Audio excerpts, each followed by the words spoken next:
तो हेलो दोस्त, आपका इस यूट्यूब चैनल निर्माण क्लासेस पर स्वागत है। जैसा कि हम लोग डेली बेसिस पे टॉप 10 ऑब्जेक्टिव PYQ साइंस से रिलेटेड हम लोग ऑब्जेक्टिव को कर रहे हैं, जो आपका क्लास 10th का है।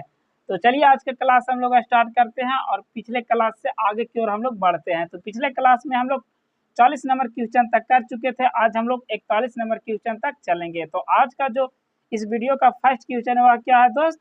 वायु का निरपेक्ष अपवर्तनांक वास्तव में होता है एक से कम, एक से अधिक, एक के बराबर कि शून्य। तो इसका राइट आंसर क्या है दोस्त? तो वायु का अपवर्तनांक हमेशा क्या होता है? एक से अधिक होता है। तो वायु का अपवर्तनांक आखिर होता कितना है? तो इसका अपवर्तनांक चलिए समझते हैं, 1.0003 होता है, यानी कि एक से थोड़ा ज्यादा होता है। तो इसका राइट आंसर क्या हो जाएगा? ऑप्शन नंबर बी, एक से अधिक। तो चलिए अब आगे की ओर चलते हैं और उसको समझते हैं। आँख, नाक, गला के चिकित्सक द्वारा उपयोग में लाया जाने वाला दर्पण, यानी कि आँख की जांच, नाक की जांच और गला खराब हो जाने पर जांच के लिए जिस दर्पण का उपयोग किया जाता है वह कौन सा दर्पण होता है? उत्तल दर्पण, अवतल दर्पण, समतल दर्पण की इनमें से कोई नहीं। तो इसका राइट आंसर क्या होता है दोस्त? कौन सा वह दर्पण होता है? तो वह होता है अवतल दर्पण। रोगियों को आँख, नाक, गला के जांच में किस दर्पण का उपयोग किया जाता है? तो अवतल दर्पण का उपयोग किया जाता है। तो उत्तल दर्पण का उपयोग कहाँ किया जाता है दोस्त? तो इसका उपयोग किया जाता है साइड मिरर के रूप में। किसमें? साइड मिरर के रूप में। गाड़ियों में किसमें? साइड मिरर में। जो हम लोग साइड पीछे वाले व्यक्ति को देखते हैं शीशा में, ऐनक में, वह कौन सा दर्पण होता है? तो वह होता है उत्तल दर्पण। कौन होता है दोस्त? उत्तल दर्पण होता है। तो चलिए आगे की ओर चलते हैं। वेल्डिंग में किस गैस का उपयोग होता है? मेथेन, एथराइन, एथेन की एथिन। तो इसका राइट आंसर क्या है? वेल्डिंग में जिसका उपयोग होता है, जिस गैस का, उसका नाम क्या है? एथराइन। कौन सा नाम है? एथराइन। मेथेन का फॉर्मूला क्या होता है दोस्त? CH4। क्या होता है? CH4। तो चलिए अब चलते हैं आगे की ओर। एल्किन का सामान्य सूत्र है एल्किन CnH2n+2, CnH2n-2, CnH2n की CnH2n-1। तो इसका राइट आंसर क्या है दोस्त? CnH2n। क्या? Only for CnH2n। एल्किन का सूत्र क्या होता है दोस्त? CnH2n+2। एल्काइन का सूत्र क्या होता है? CnH2n-2। और एल्किन का क्या होता है? CnH2n। Only for CnH2n।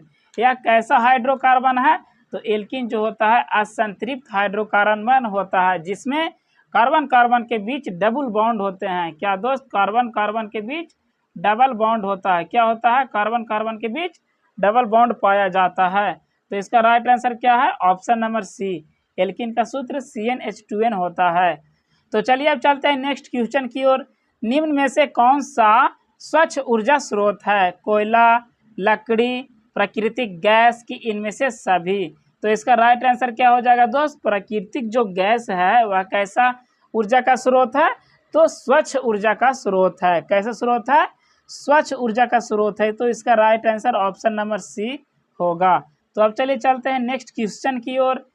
हमारा शरीर किस pH परास के बीच कार्य करता है?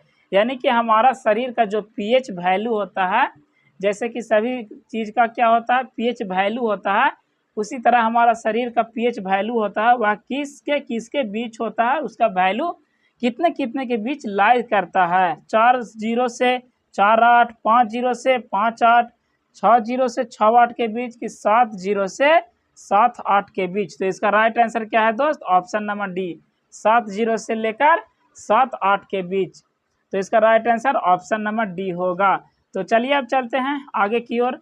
ग्लूकोज का रासायनिक सूत्र निम्नलिखित में कौन है? C2H5OH, C6H6O6, C6H12O6 कि C6H6। तो इसका राइट आंसर क्या है? ग्लूकोज का सूत्र C6H12O6 होता है। ग्लूकोज का सूत्र क्या होता है? इसको याद रखिएगा, यह पूछा जाता है। C6H12O6। तो इसका right answer option number C होगा। सोडियम की परमाणु संख्या कितनी होती है? कितना होता है दोस्त सोडियम की परमाणु संख्या? तो इसका परमाणु संख्या होता है 11। तो सोडियम को किससे सूचित करते हैं? Na से। Na से क्या होता है? सोडियम।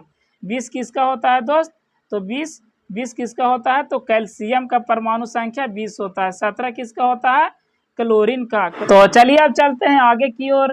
क्या कह रहा है? निम्नलिखित में नर युग्मक कौन है? अंडाणु, शुक्राणु, गर्भाशय की फैलोपियन नलिका।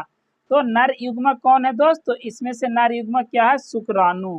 क्या है दोस्त? शुक्राणु क्या होता है? तो नर युग्मक होता है। इसका right answer option number B होगा। तो इसके नर युग्मक होता है कौन? शुक्राणु। और अंडाणु कैसा होता है? मादा युग्मक। कौन सा युग्मक? मादा युग्मक होता है। तो इसका राइट आंसर क्या है? नर युग्मक पूछ रहा है, तो इसका राइट आंसर क्या हो जाएगा? ऑप्शन नंबर बी, शुक्राणु। परजीवी पौधा का एक उदाहरण है गोबरछत्ता, ब्रायोफाइलम, अमरबेल की चीड़। तो इसका राइट आंसर क्या हो जाएगा? इसका राइट आंसर हो जाएगा अमरबेल। परजीवी मीन्स क्या होता है? जो अपना भोजन के लिए दूसरों पर निर्भर होता है। किस पर? अपने भोजन के लिए केवल दूसरों पर निर्भर होता है, वह खुद अपना भोजन नहीं बना सकता है, नहीं जनरेट कर सकता है। तो इसका राइट आंसर क्या हो जाएगा? अमरबेल। क्या हो जाएगा दोस्त? अमरबेल। तो इस वीडियो में बस इतना ही दोस्त। अगर आपको लगता है कि यह वीडियो आपके लिए इन्फॉर्मेटिव हुआ हो तो वीडियो को लाइक करें एंड चैनल को भी सब्सक्राइब करें।